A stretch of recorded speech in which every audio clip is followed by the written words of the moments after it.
자, 우리가 이제 오늘까지 하면 거의 끝날 것 같기도 한데요. 생명나무 로드십 신앙, 우리 생명나무죠? 네. 자, 세 번째, 로드십 신앙을 소유해야 합니다. 생명나무를 어떻게 선택할 것인가? 첫 번째는 십자가를 경험해야 합니다. 그 다음에 두 번째는 성령의 감동과 인도를 따라야 합니다. 그리고 세 번째가 로드십 신앙을 소유해야지만 생명나무를 우리가 선택할 수 있습니다. 지금 이제 담임 목사님께서 생명나무, 어게인 생명나무 하고 있죠? 너무 은혜롭지 않아요? 정말 그 새로운 워딩을 통해서 저는 야, 생명나무를 이렇게도 레벨업을 할 수가 있구나. 이런 생각을 했어요.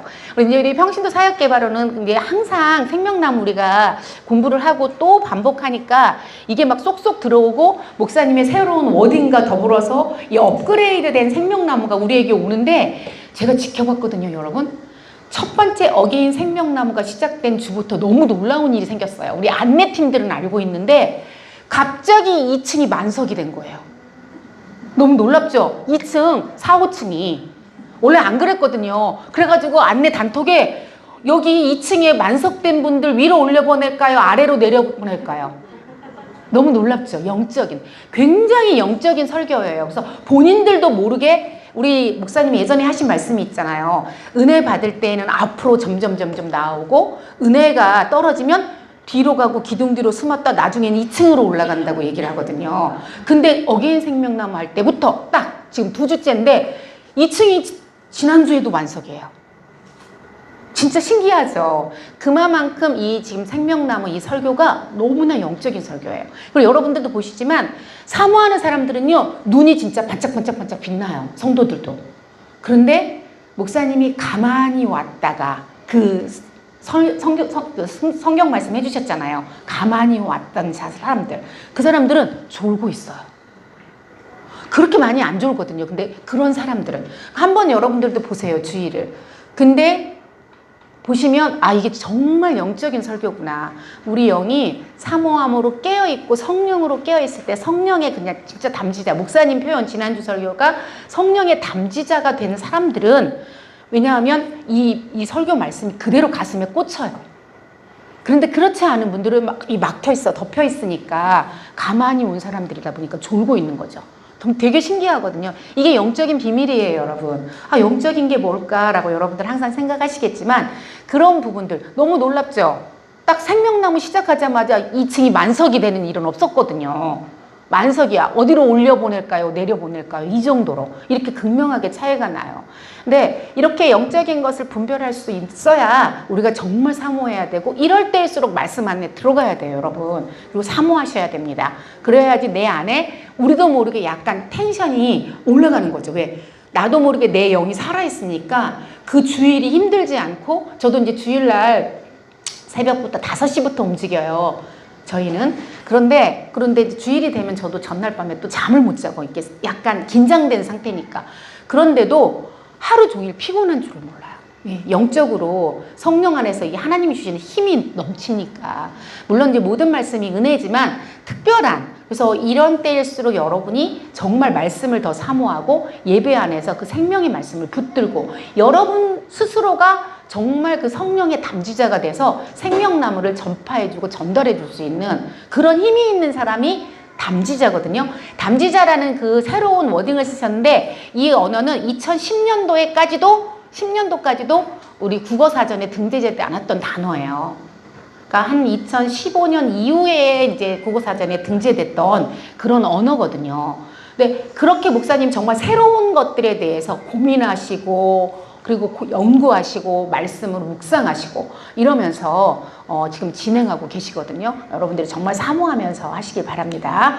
내 거로 만들어야죠. 구슬이 서말이어야도 꿰어야 보배라고. 이게 보배로운 것이 내게 있어도 내가 그것을 깨닫지 못하고 갖지 못하면 아무 의미가 없어요. 그냥 돼지목의 진주가 되는 거죠. 가치를 모르니까. 근데 여러분들이 느끼고 깨닫고 가치를 가지면서 집중하고 사모할 때 그것이 나에게 생명이 되고 나도 모르게 내가 느끼지 않는 영적인 나 안에 힘이 영적 파워가 생깁니다. 믿는 그리스도인들은 그냥 힘이 아니라 내 안에 영적인 파워로 움직여요. 그게 이제 성령, 생명의 성령의 법칙이 나를 이끌어가는 거거든요. 그게 그런 말씀이 힘있게 우리한테 있을 때 나도 알지 못하던 원래 인간적인 나의 것이 아니라 성령께서 주시는 감동으로 우리 안이 움직여지고 내 육신이 움직여지고 깨달아지는 거죠. 이 놀라운 체험을 하게 되실 거예요. 사모하세요. 그리고 그것을 내 것으로 만드세요. 정말로 여러분들 안에 그 뿌리가 깊게 내린 나무처럼 견고한 생명나무가 세워질 거예요. 아멘. 왜냐하면 평신도 사역개발로는 평소에도 이런 말씀을 계속 들었기 때문에 일반 성도들하고 달라요. 깨닫는 것도 다르고 우리 안에. 근데 이게 귀등으로 스쳐버리고 소귀의 경일기처럼 또 그 말씀이야 하는 사람에겐 하나님이 주시는 보배로운 것을 캐낼 수가 없죠. 내 밭에 그랬잖아요. 목사님도 얘기했잖아요. 밭에 감추인 보화를 캐내라고 했는데 내 밭에 있어도 나는 그냥 겉으로 수박 거달기로 쟁기를 얘기했죠. 쟁긴 날을 얕게 들으면 파낼 수가 없죠. 깊게 내가 사모하면서 했을 때에야 보석 상자를 발견하게 되는 것처럼 말씀의 맥도 똑같아요.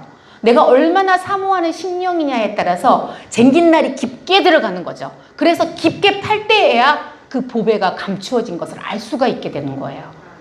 성경의 말씀은 정말 1.1획도 틀림이 없거든요. 그렇게 여러분들이 사모하셔야 정말 그 보화를 다 캐내고, 그때 비유로 12박스, 12상자를 캐냈다고 했잖아요. 여러분 모두가 그렇게 캐내는 그런 여러분들 되시기 바랍니다.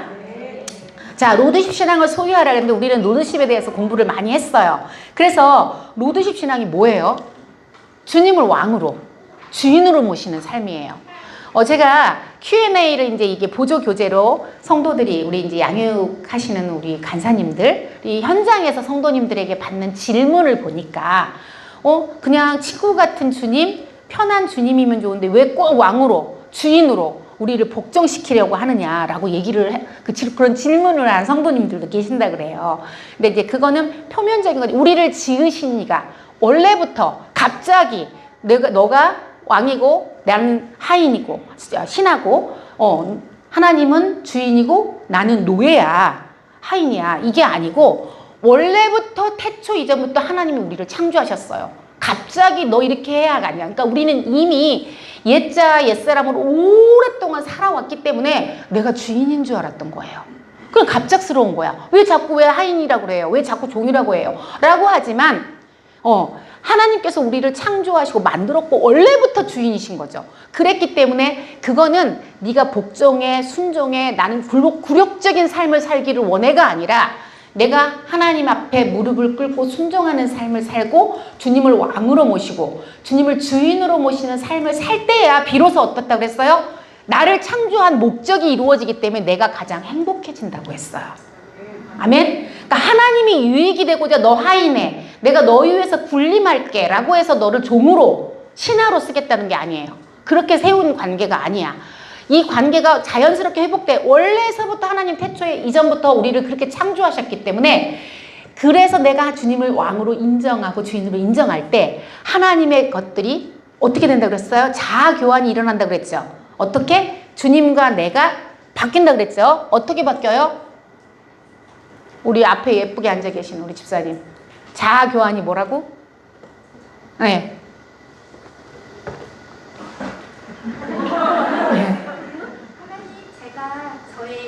제가 요로요로해요. 하나님, 저의 이 마음을 받아주시고 하나님의 그 좋은 것을 저에게 주세요.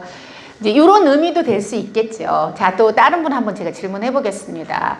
그 자아교환 이렇게 얘기한단 말이죠. 근데 그 진정한 자아교환은 뭘까? 제가 양육 보고서를 보니까 우리 김혜정 집사님이 양육 보고서를 잘 쓰시더라고요. 김혜정 집사님, 자아교환, 진정한 자아교환이 뭐예요? 성도님들에게 양육할 때 뭐라고 얘기해요?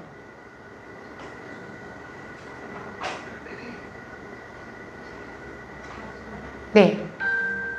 근데 이거를 할 수 있어야 양육도 가능하겠지요. 설명을 잘 할 수 있는 이것도 훈련입니다. 해보세요. 얘기. 아는 대로. 내가 만약 성도를 양육하는데 이 자아교환에 대해 설명하. 자아의 세 반짝이 자아교환에 대해 설명을 한다. 그럼 어떻게 설명해 주실래요? 네.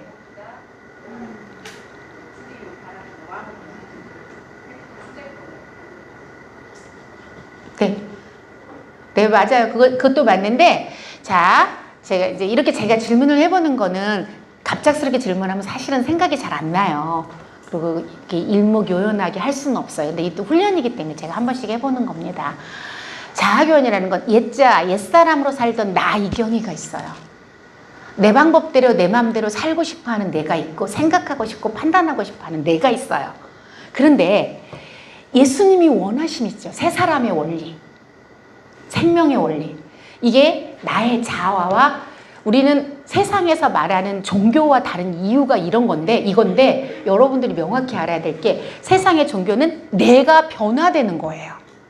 원래 있던 이경이가 착한 사람이 내가 마음을 잘 써서 마음의 어떤 수양 내지는 불도를 닦아서 내가 어떤 수양을 해서 내가 변화돼서 착한 사람이 되는 거죠. 악한 마음도 없애주고 될 수 있으면 베푸는 사람으로 섬기는 사람으로 내가 변화되는 걸 얘기하는데 우리가 말하는 이 로드십은 뭐냐면요. 변화가 아니에요. 교환이에요. 교환. 어떻게? 원래 있던 이경이는 십자가에 매달려서 죽어버리는 거예요. 나의 옛사람. 그 옛사람 자아를 형성하는 많은 것들이 있다고 그랬잖아요. 내가 재정, 물질관, 아니면 이를테면 신앙생활할 때 나는 어떻게 하고 싶어 했던 옛자아 옛습관으로 있던 나의 모습들, 사람을 바라볼 때 어떤 판단하는 어떤 기준들, 아니면 교육을 받아서 나에게 형성된 모든 것들, 경험을 통해서 나에게 쌓여진 어떤 지식들, 모든 것들이 이 안에서 나를 만들어가고 있는 자아로 형성이 돼 있어요. 그런데 이제 어떻게 돼?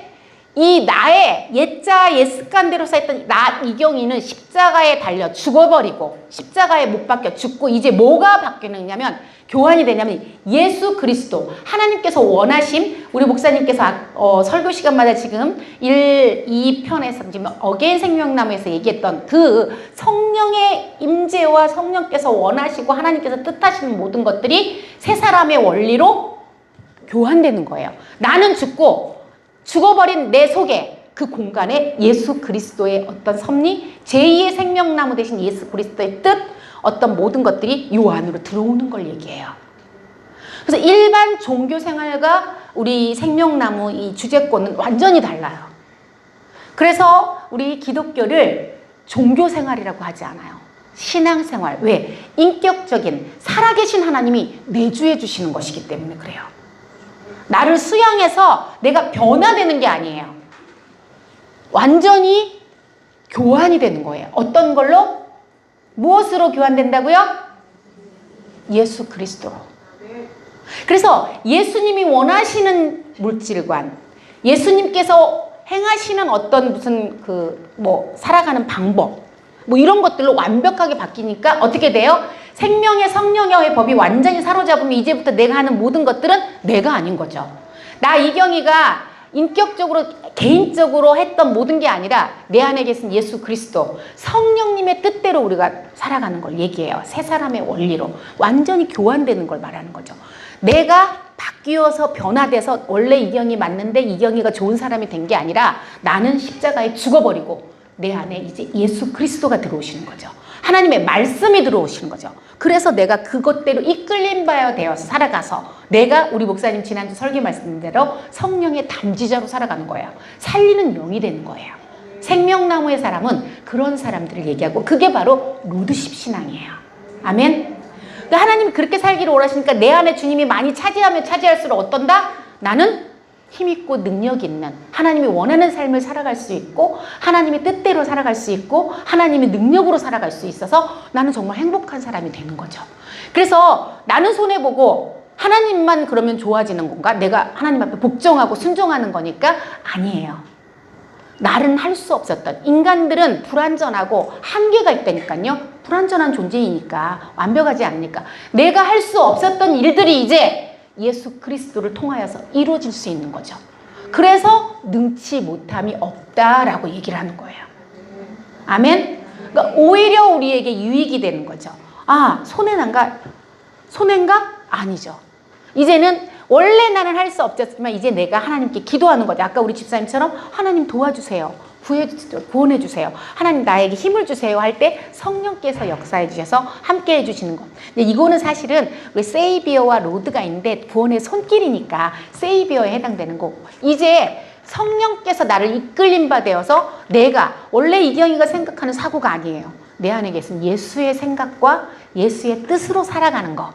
이게 이제 우리가 말하는 로드십이라고 얘기하는 거죠. 그래서 로드, 뭐 이제 구체적으로 여러분들이 로드와 생명나무에 대해서 하면 잘못 착각하는 게 있는데, 이제 여기 교재에서도 보시다시피 세이비어와 로드가 있다 이렇게 얘기해요. 근데 세이비어와 로드를 구별하는데 되게 어려울 수도 있어요. 솔직하게. 자, 세이비어는 뭐예요? 유재영 간사님.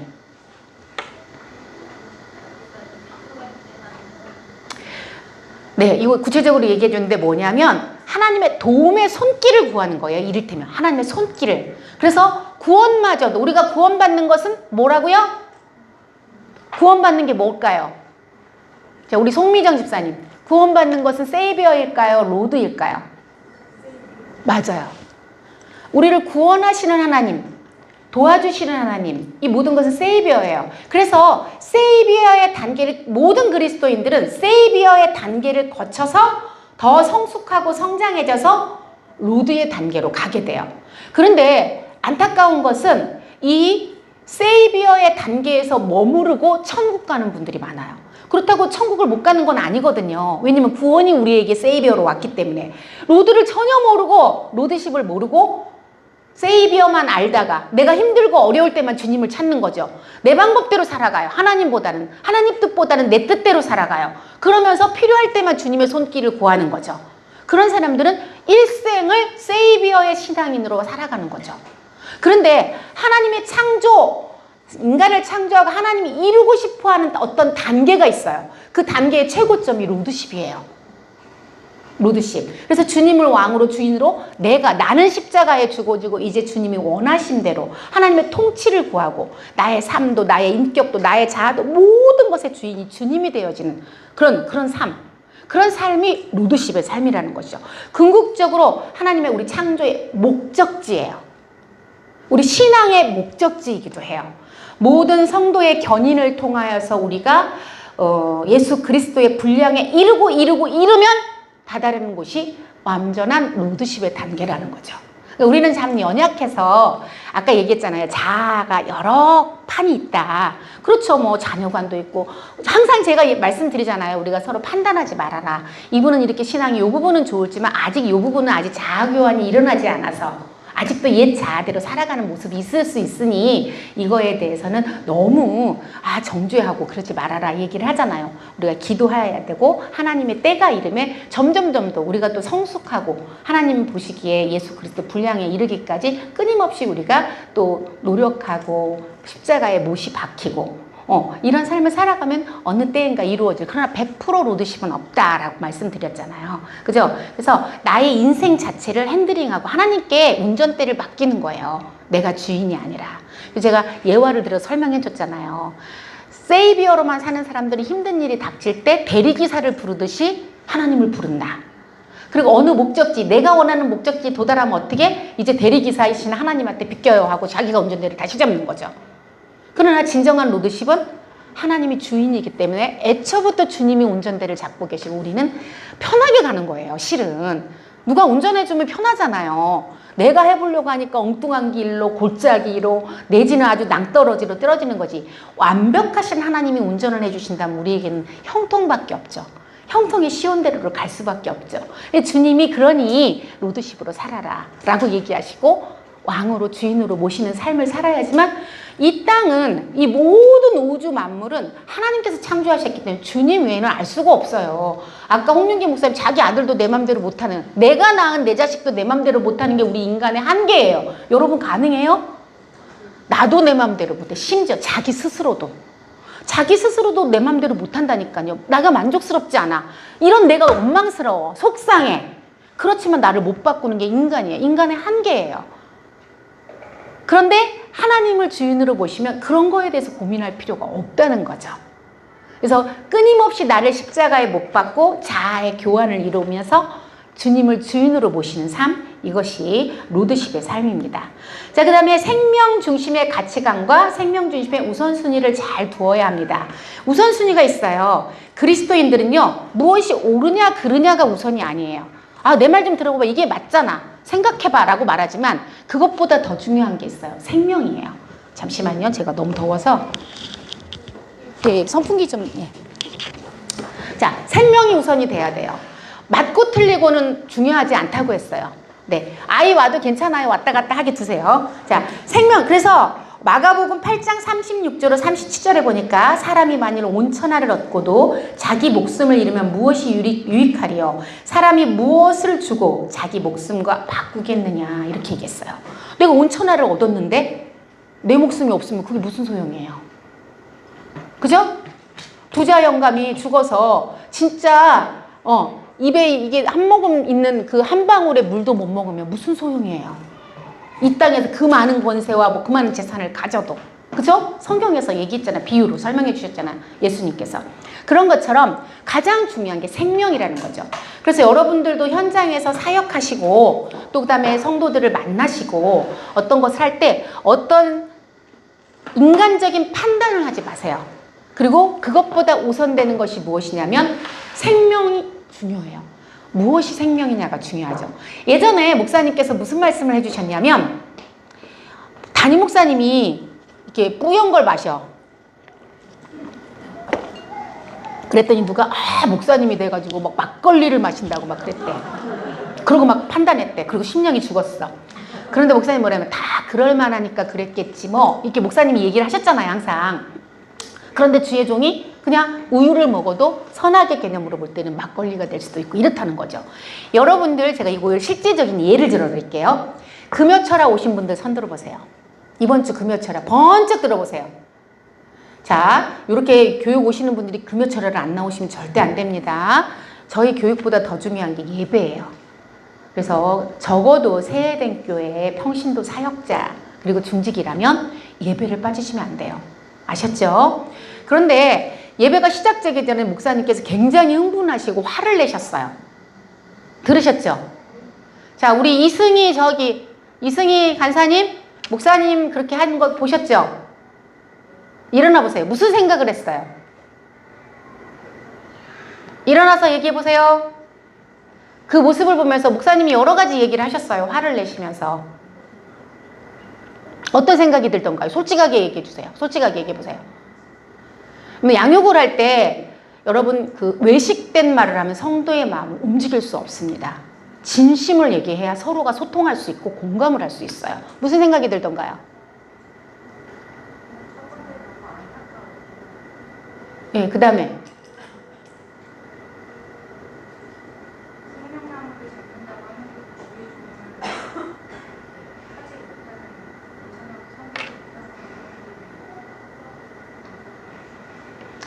자, 또 철야 예배로 왔던 우리 집사님 한번 오셨죠? 예배, 철야 예배. 응.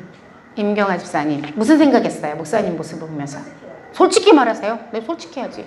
개인적으로 얘기하셔도 되실 텐데 왜 이렇게 많은 얘기를 하시는지. 그런 생각 했죠. 그런 생각 든다니까요. 자, 또 여기도 우리 이유아 권사님 되셨죠? 우리 권사님. 철야 예배 때 무슨 생각이 들던가요? 네. 저도 여러분 어떤 생각을 했냐면 저는 목사님 그런 얘기 하셨잖아요. 어떤 얘기를 하셨냐면 목사님들이 오셔가지고 당당하게 목사님께 기름값 주세요. 주의비 좀 주세요. 이렇게 했는데 그걸 좀 막아달라고 했는데 막아주지 않았다. 너무 속상했다. 근데 그 기름값이 몇 천도 아니고 몇 백도 아니고 그 이상이더라. 이렇게 얘기를 하시면서 너무 속상했고 임직을 하신 분들이 안 주신 거에 대해서도 얘기를 하셨어요. 감사를 표하지 않은 것도 얘기하셨어요. 그쵸? 그리고 어떤 분 자녀를 장학금을 다 줘서 이렇게 키워놨더니 좋은 직장을 들어가고도 하나님 앞에 11조를 안 하더라. 이런 얘기도 하셨어요. 그랬죠? 기억나시죠? 그리고 목사님 너무 화가 나서 재정부장님 장로님께 다른 교회는 다 이런데 왜 그래? 그런 생각을 했대. 여러분들에게는 어떻게 생각이 들었는지 제 솔직한 생각은 우리 목사님이 재정부장님한테 임직식 때 지금 돈 안 줬다고 얘기하시는 건가? 너 그렇게 와가지고 돈 달라고 당당하게 하는 사람들은 뭔가? 비서실에서 또 교무국에서 이걸 못 막아서 목사님을 결국은 만나게 했는데 몇천씩이나 요구하고 그랬구나. 목사님 화도 나셨겠다. 한편 목사님 왜 이런 얘기를 이렇게 하시지? 하는 두 편? 뭐 이런 생각이 저도 똑같이 들었어요. 그렇겠죠? 그리고 장학금을 받아서 그렇게 오래 그렇게 해서 잘했으면 그래도 첫열매를 드린다든지 11조를 하는 자녀가 되어야 될 텐데 그걸 못한 어떤 자녀가 있었구나. 나 속으로 우리 아들 11조 하게 해서 너무 잘했다. 이거 한숨을 내쉬는 한편. 여러 가지 생각들을 했거든요, 여러분. 그러나 내 안에서 판단하고 우리 목사님 저렇게 하시지 마시지 하는 이런 마음이 있었어요, 솔직히. 그랬겠죠, 여러분들도. 그래서 그 다음날에 이제 목사님에게 통화를 할 일이 있었어요. 그래서 목사님께 근데 어제 왜 그렇게 화가 많이 나셨냐 이렇게 했더니 제가 목사님 얘기를 듣고 화가 나서 욕이 나오더라고요. 진짜로. 그래서 담임 목사님 얘기하신 그 말이 떠올랐어요. 다 그럴 만하니까 그랬겠지. 우리가 이렇게 판단하는 것이 잘못됐구나라는 걸 제가 또 뼈저리게 느꼈어요. 뼈저리게. 내가 생명 중심이었다면 내 속에서 나도 모르게 판단하고 있었잖아요. 목사님 저렇게 하지 않았으면 좋았을 뻔했다. 여러 가지 있었는데 이야기를 하시는데 뭐라고 하시냐면 오후쯤에 이분들이 오셨는데 목사님이 안 만나고 싶었대요. 보나마나 이 정치하고 이런 분들이니까 돈을 받으러 오신 분들이잖아요. 그래서 목사님이 밑에 쪽에다 지시를 내렸대. 나 이거 안 보고 싶다. 왜냐하면 아마 돈을 요구할 것이다. 그래서 이거 좀 막아다오 라고 부탁을 했대요. 모 목사님에게. 그런데 목사님이 이발하고 있는데 이 사람들이 쳐들어온 거예요. 안 막은 거야. 얼마나 화가 나셨겠어요. 일부러 부탁까지 하셨는데. 근데 이들이 너무 당당하게 와서 기름값 좀 주십시오 하는데 그게 몇 억이야. 그래서 내가 속으로 이게 미친 거 아니야? 맡겨놨나? 그러니까 목사님이 이런 상황이 될까봐 그러면서 목사님을 이를테면 비웃은 거예요. 이렇게 큰 교회 목사가 뭐 없다는 게 말이 되냐. 근데 목사님 생각한 거야. 내가 없는 게 잘못된 건가 이들에게는? 내가 뭔가 잘못 그러면서 임직시까지 했는데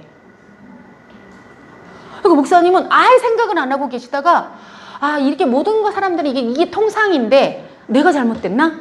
그리고 목사님을 비웃은 거예요. 너무 속이 상한 거야.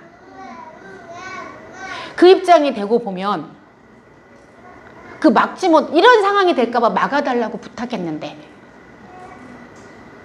그래서 막 여러 가지가 막아달라고 부탁한 사람의 여러 가지가 생각이 나면서 자녀를 그렇게 장학금을 줬는데도 불구하고 11조도 안 하더라. 그런 것도 안 가르쳤으니 내가 이렇게 부탁했는데도 이거를 못 막아서 나를 이런 상황에 처하게 했구나. 그 목사님의 그 속상함이 와 닿았어요, 저한테. 제 입에서도 화가 막 나더라고요. 그런 사역을 하라고 목사님과 동역하고 하라고 세워진 사람들인데 그 역할을 못하니 목사님이 그렇게 난처한 입장에 처하게 돼버리고 그들에게 들을 소리 못 들을 소리 다 들어서 막 떼어내야 되는 상황이 되고 정효숙 집사님 그런 상황이 돼버린다는 거죠. 그러니까 우리가 결국 알고 보니까 그럴만하니까 그러셨구나. 그럴만하니까 그러셨구나. 그리고 그 사람이 있는 데서 그 사람만 들으면 안 되고 모든 사람이 이것을 좀 알았으면 이런 상황을. 그런데 미주알 고주알 누구라고 하면서 말할 수는 없고 이런 상황이었겠다. 저도 지금 뭐라고 얘기했잖아요. 상처될까 봐. 앞에다 그 상처 줄 수는 없으나 모든 사람이 참고를 좀 했으면 좋겠다라는 목사님 마음. 그게 와닿았어요. 그러니까 우리가 함부로 판단하고 왜 목사님은 저러실까 이렇게 하지만 그 내면으로 들어가면 정말 그럴 수밖에 없는 상황. 5시간인가 지난 후에 그렇게 쳐들어온 거야. 5시간 동안 같이 밥 먹고 하고 나서 데리고 들어온 거지. 들어오게 한 거지 결국은.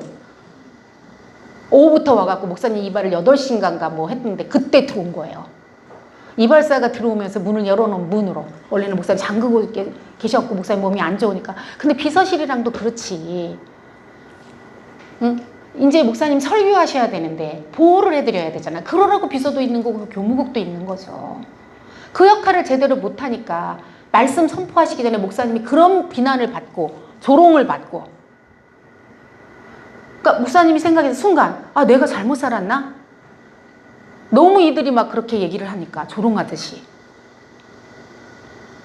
그 마음이 정말 이해가 됐어요. 그러니까 우리가 목사님뿐만 아니라 우리 성도님들도 내 입장에서 판단할 때는 이렇게 해야지 저 집사님 왜 저래라고 하지만 그 내면의 그들의 이야기를 들어보면 또 그럴 만한 이유들이 있더라. 그래서 함부로 판단하지 말라고 하는 거죠. 그래서 무엇이 생명이 중요한 생명을 추구한다면 세상에 우리 목사님 설교 준비하셔야 되는데 설교 전에 그렇게 목사님 마음을 진정시켜주세요. 하나님 저 속상하면 하나님이 채워주세요. 하나님이 위로해주세요. 내가 그렇게 생명을 잡았더라면 이 목사님 꼭 저렇게 하셔야 하나 이 선악보다는 저도 또 솔직하다니까요. 우리 임경아 집사님처럼 꼭 저렇게까지 하셔야 됐을까? 이게 근데 그럴만 하셨던 그 목사님의 그 속상함 어디 가도 말하지 못하는 그 안타까움. 그래도 성도들은 내 새끼들이니까 우리도 가족 앞에서는 자식 앞에서는 털어놓잖아요. 그러니까 그런 마음으로 하신 그 목사님의 마음 그게 이제 와닿으니까 제 마음에 있던 그런 선악들이 싹 사라지더라고요. 생명으로 참 우리 목사님 외롭게 사시는구나. 저런 분 그런 그 목사님들에게는 이게 일상이구나. 돈 몇 억쯤 있는 건 아무렇지도 않은 거고 임직하면 다 돈 어마어마하게 받는 것도 당연한 거고 그런 거구나. 그런 목사님이 아니어서 너무 감사하다. 그런 목사님. 그래서 제가 그러니까 목사님을 저렇게 그런 목사님들처럼 쓰지 않고 하나님께서 이렇게 쓰시나 봐요. 우리 목사님은 다르니까. 다른 여타 목사님들과 다르니까 하나님께서 다르게 써주시는구나. 그러니까 제 마음이 회복이 되고 치유가 되면서 생명이 잡아지더라는 거죠. 그러니까 생명이 더 중요해요. 그것이 옳고 그르고 판단은 우리는 아까 우리 임경아 집사님이 믿음이 없어서 그런 게 누구나 그런 생각을 할 수밖에 없어요. 누구나. 그럼에도 불구하고 내 안의 것들을 생명으로 전환, 내가 느끼고 판단하는 것들을 생명으로 전환하는 것. 그래서 목사님이 다 그럴만하니까 그렇겠지 뭐 하고 우리한테 맨날 따라서 하라 그러거든요. 여러분도 한번 해보세요. 자, 시작. 다 그럴만하니까 그렇겠지. 네, 그런 마음일 때 누구 어떤 사람을 우리가 판단하거나 정죄하지 않아요. 저 집사는 도대체 왜 저래? 저 권사님은 도대체 왜 이래? 세례교회는 도대체 왜 이래? 하는 이 마음이 다 그럴만하니까. 우리는 세부적인 내용을 모르니까. 그러면 성령님이 내 안에 생명으로 나를 살려준다니까요. 결국은 그 사람에게가 아니라 내 마음이 지옥이 아니고 판단하는 그 순간 내 마음을 사로잡았던 옛사람이 이제 생명을 붙잡는 순간 생명의 성령의 법이 하나님께서 나를 사로잡는 거죠. 그러니까 내가 살아날 수밖에 없고 내가 그러니까 목사님 보면 더 안타깝고 참 외로우시겠다. 옆에 있는 비서들조차도 교무국조차도 목사님에게 저렇게 동역을 안 해주니 얼마나 저 많은 일들 다 당해내니 얼마나 힘드셨을까. 그리고 지금이 다른 때도 아니고 얼마나 목사님은 지금 몸부림을 칠 때예요. 그죠? 그럴 때인데 이걸 잡아줘야지. 그 사람들을 좀 막아줘야지. 그 설교 하나 하겠다고 생명을 걸고 목사님 철야 예배를 지금 올라오시는 상황인데 보호를 해줘야 목사님도 올라가서 할 텐데 그 보호를 안 해주니까 완전히 심령이 뒤집어진 상태로 그러니까 속상하니까 내 새끼들한테 얘기하는 거예요. 나의 가족이니까. 우리 목사님 우리 성도들은 너네들만은 여러분들만은 내 마음 알죠. 내 이 속상한 이 마음 알죠. 이 마음으로 목사님 말씀하셨구나 이런 생각이 들더라고요. 그래서 제가 그 얘기를 들으면서 나도 이랬으면 우리 성도들도 그런 생각을 했겠구나. 내가 교육할 때 꼭 한 번은 이 얘기를 해야 되겠다라는 생각을 했어요. 또 여러분 우리가 생명 중심의 가치관으로 우선순위를 준다는 게 뭐냐면 요즘 생명나무 설교를 이제 담임 목사님 하시다 보니까 청년부에서 이제 청년부 아이들이 목사님의 그 영상 설교를 목사님 힘드시니까 지금 일부도 실은 목사님이 영상으로 하시잖아요. 그리고 2, 3부 설교하시고 그러니까 영상을 또 따로 찍으시는 거죠. 우리를 위해서 일부. 왜냐면 다른 목사님도 세워봤지만 배고픈 심령으로 가는 그 성도들을 보면서 목사님이 그 토요일 날 미리 영상을 찍고 그 수고를 하시는 거예요. 힘의 안배를 위해서. 제대로 된 주일 성수, 주일 예배를 말씀을 위해서 그런 준비를 하는데 청년 애들이 볼 때는 왜 목사님 맨날 영상으로 설교해갖고 우리 막 이렇게 불평을 했대요. 그런데 그 청년부에 있는 목사님이 어떤 얘기를 했냐면 그분이 이제 저에게 전달한 분은 자기 딸이 청년부인데 와가지고 정말 은혜 받았다고 하면서 막 그런 얘기를 해주더래요. 근데 다 전달은 못 해주겠어요. 그러면서 이제 얼핏 얘기하는데 이야기인즉 들어보니 뭐냐면 이 목사님이 바울이 감옥에 갇혀서도 서신을 통해서 그 교회의 성도를 사랑해서 보냈던 것처럼 자기가 그 감옥에 갇혔을 때조차도 그 성도들을 사랑하고 아껴서 서신으로 그들에게 소식을 전달했던 것처럼 그 바울 서신 있잖아요. 우리 목사님께서 너희들에게 지금 편지를 보냈다고 생각을 해라. 너희들을 살리고 싶고 사랑하고 싶어서. 목사님 편하려고 생각하면 부목사 시켜버리고 목사님이 2부 3부만 하든지 3부 한 번만 딱 해도 돼요. 담임 목사님 권한으로. 그럼에도 불구하고 성도 내 양이니까 세된 교회는 누구에게 맡겼냐면 쉽게 얘기를 해요. 성도들은 아우 뭐 부목사님도 시켜도 목사님이 다 하셔. 그러나 우리 목사님 소강석 목사님에게 목장이라는 세된 교회라는 목장을 주셨고, 여러분 성경에 보면 하나님께서 그 양치기 목동에게 목장을 주시고 그 양들을 맡기셨다 이렇게 얘기를 해요. 이 세eden 교회라는 목장은 누구에게 맡겼어요? 소강석 목사님께 맡겼어요. 같이 사역하는 부교육자들은 그냥 소강석 목사님의 목회를 돕는 자들이지 진정한 목자는 아니란 말이에요. 하나님께서 맡기신. 그래서 내가 우리 담임 목사님과 한 소리를 낼 때에야 내가 비로소 하나님께서 이 목장의 양들을 맡기신 그 목자에게 맞는 우리가 목양을 하는 건데 내 소리를 내버리는 거예요. 그러려면 내가 다른 목장으로 가야 되는 거죠. 하나님께서 맡기신. 이게 교회론이에요, 여러분. 교회론이 어렵지 않아요. 그런데 우리 목사님께 맡기셨기 때문에 그 성도들에게 먹이를 먹여야 되고 꼴을 먹여야 되는 양치기의 역할은 내 양을 먹이는 거예요. 그러니까 최선을 다해서 몸이 진짜 식은땀을 줄줄줄 흘리면서 막 땀으로 범벅이 돼서 할지언정 내 양을 먹이기 위한 수고와 노력을 하는 거죠. 그러면서 그 청년부 목사님이 무슨 얘기를 했냐면 나는 일부 설교 예배 때, 일부 예배 때 목사님이 일부인 우리를 위해서 준비한 영상을 보며 너무 눈물을 흘렸다.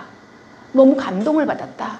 너무 지치고 힘들고 다 중직자들밖에 없으니까 2부 3부 드리를 하고 대충 다른 부목사 세워도 되는데 그 힘들고 어려우신 목사님께서 그 말씀을 준비하시고 영상 촬영을 다 해가지고 그래서 말씀을 선포하시는 목사님 너무 큰 은혜와 너무 빚진 자의 마음이 되었다. 이렇게 하면서 너네들 입에서 불평이 1도 내지 말아라.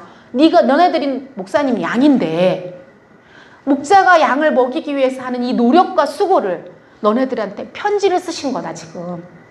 그러니까 청년부 아이들이 정말 거기에 은혜를 받은 거예요.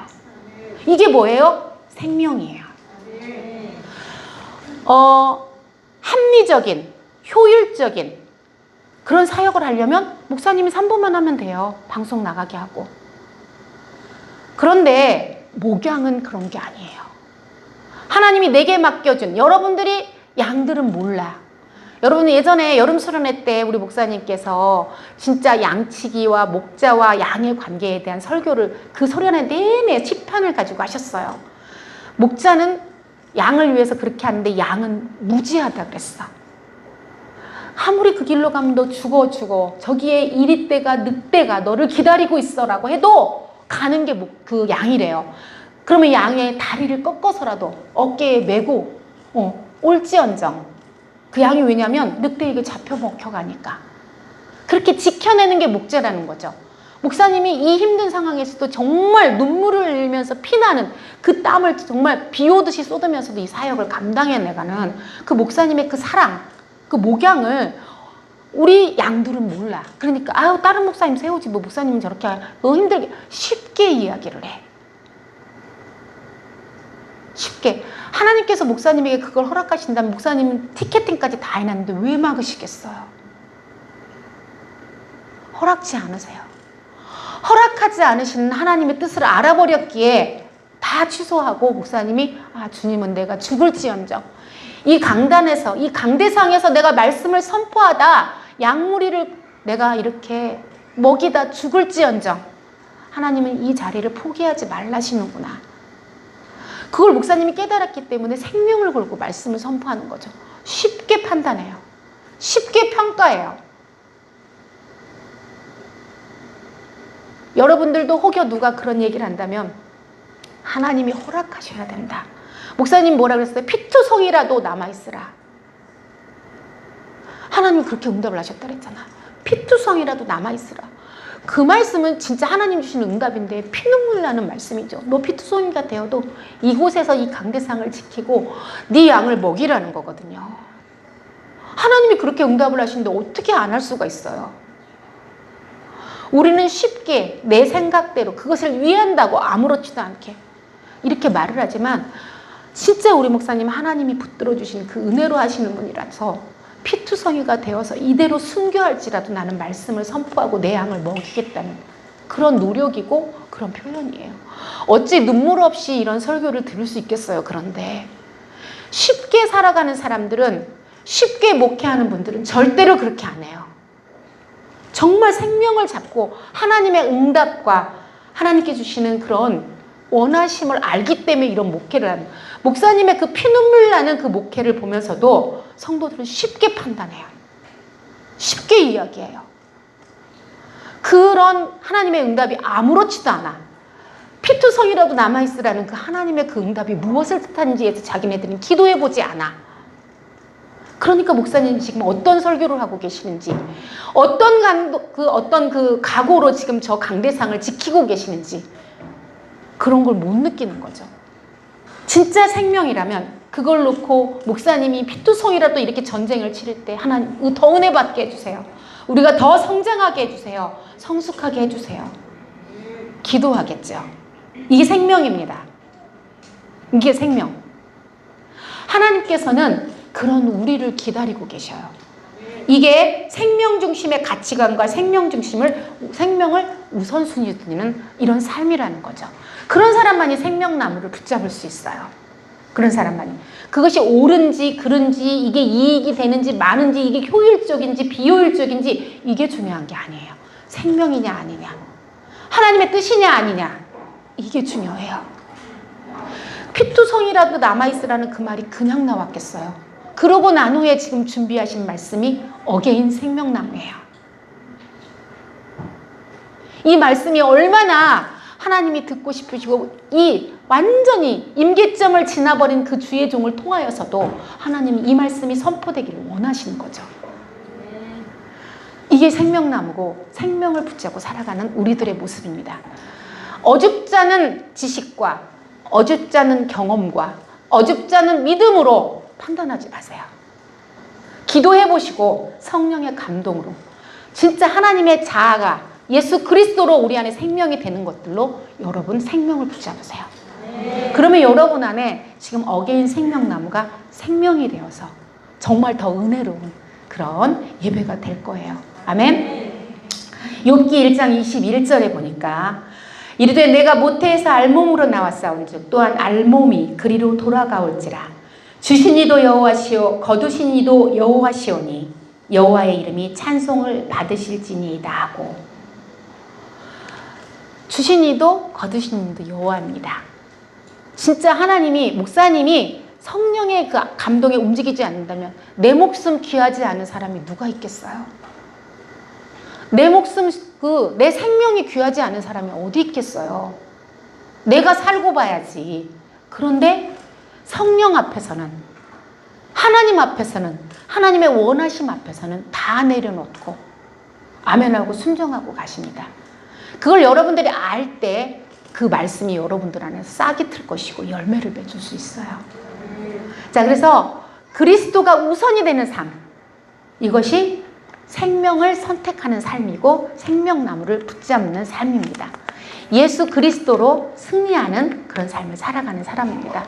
그래서 생명나무 이렇게 여기까지가 다 이제 끝났어요. 로드십 신앙을 소유하고 생명 중심의 가치관과 생명적 우선순위로 잘 이루는 삶. 그래서 이게 이제 생명나무를 붙드는 삶인데, 너무 감사하게도 제가 조금 부족하고 연약했을지라도 담임 목사님께서 어게인 생명나무를 해주니까 최근에 오신 분들은 목사님께서 하시는 생명나무를 못 들으셨어요. 사실은 예전에는 구미동 시절에는 생명나무 학교라고 해가지고 금요일마다 아예 모든, 그때는 구역장이라는 구역장들을, 그다음에 장로님들을, 중직자들을 다 목사님께서 훈련을 다 시키셨어요. 그런 과정이 없고, 그 다음에 또 이제 설교 말씀을 통해서 또 했는데 나중에 오신 분들은 또 못 들으셔서 담임 목사님께서 특별하게 지금 설교를 준비하고 계십니다. 그래서 제가 조금 부족한 게 있어도 여러분들에게 이제 목사님을 통해서 선포될 생명나무를 통해서 아주 뿌리를 깊게 내리는 견고한 생명나무가 될 수 있도록 진짜 하나님께서 좋은 기회를 주신 것 같아요. 우리 평신도 사역개발원 더 그렇죠. 우리 평신도 사역자분들은, 그 다음에 또 임직자분들은, 이번에 받으신 분들은 책을 읽고 독후감을 쓰고 했기 때문에 더 구체적으로 와닿을 것이고, 그래서 이 세에덴 교회가 지금 생명의 물결이, 생명나무의 새로운 물결이 지금 흘러가고 있는 그런 시기입니다. 여러분이 이런 시기에 정말 생명나무로 견고하게 성장할 수 있는 그런 기회를 잡으시기를 바랍니다. 아멘. 기도하셔야 해요. 하나님 주시는 감동을 붙잡아야 선악이 아니라 생명으로 모든 것을 바라볼 수 있고 생명으로 우리가 붙잡을 수 있는 그런 생명나무의 사람이 될 수 있습니다. 아멘. 우리 평신도 사역개발원과 우리 뉴트럴 브릿지 교육을 듣는 모든 분들은 그런 생명을 붙잡고 생명나무의 사람이 되셨으면 좋겠습니다. 아멘.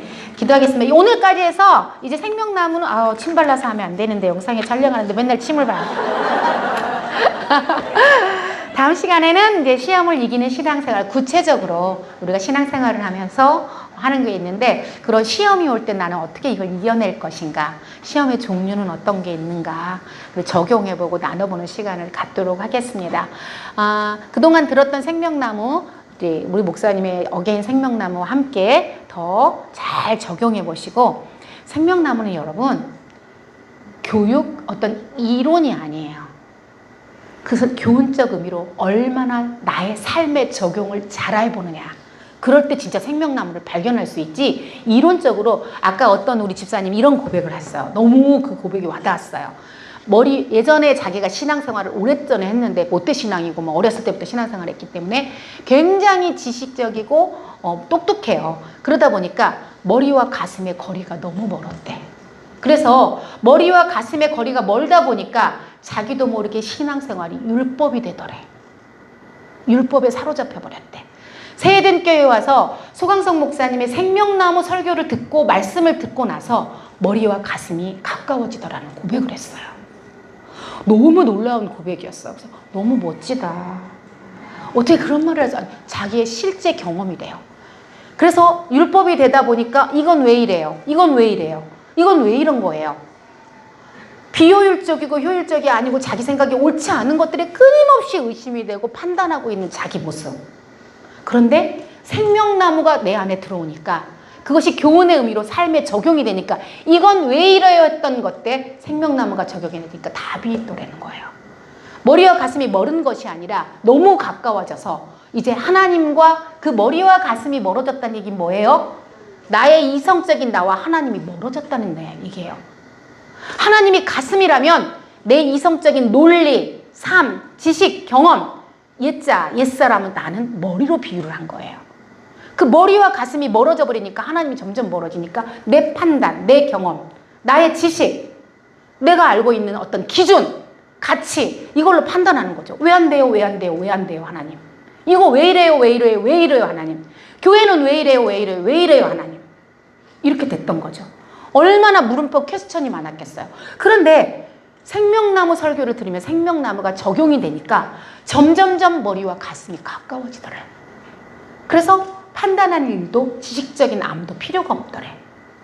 성령의 감동만 따르면 되더래요. 진짜 귀한 간증 아니에요? 깜짝 놀랐어요.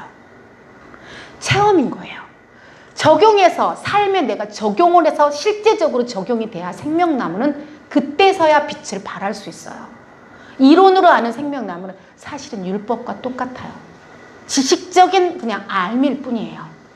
여러분들이 이렇게 삶에 적용을 해서 내가 달라져야 내가 생명의 사람이 되는 것이고, 아까 얘기했던 것처럼 머리와 가슴이 하나가 되는 생명의 성령의 법이 나를 이끌어가는 생명나무의 사람이 되는 거죠. 아멘. 그런 고백을 하더라고요. 너무 놀랍지 않아요? 그죠? 이런 고백이 여러분들에게도 나왔으면 좋겠습니다. 아멘. 기도하겠습니다. 하나님, 그렇습니다. 신앙생활을 처음 했다고 아니면 오래 했다고 우리가 자랑할 것이 없는 것이, 아까 고백했던 집사님의 고백처럼 어느 순간부터 머리와 가슴이 멀어져서 내 능력으로, 나의 지식으로, 나의 알량한 믿음이라고 생각했던 나의 의로 판단하고 있지는 않은지요.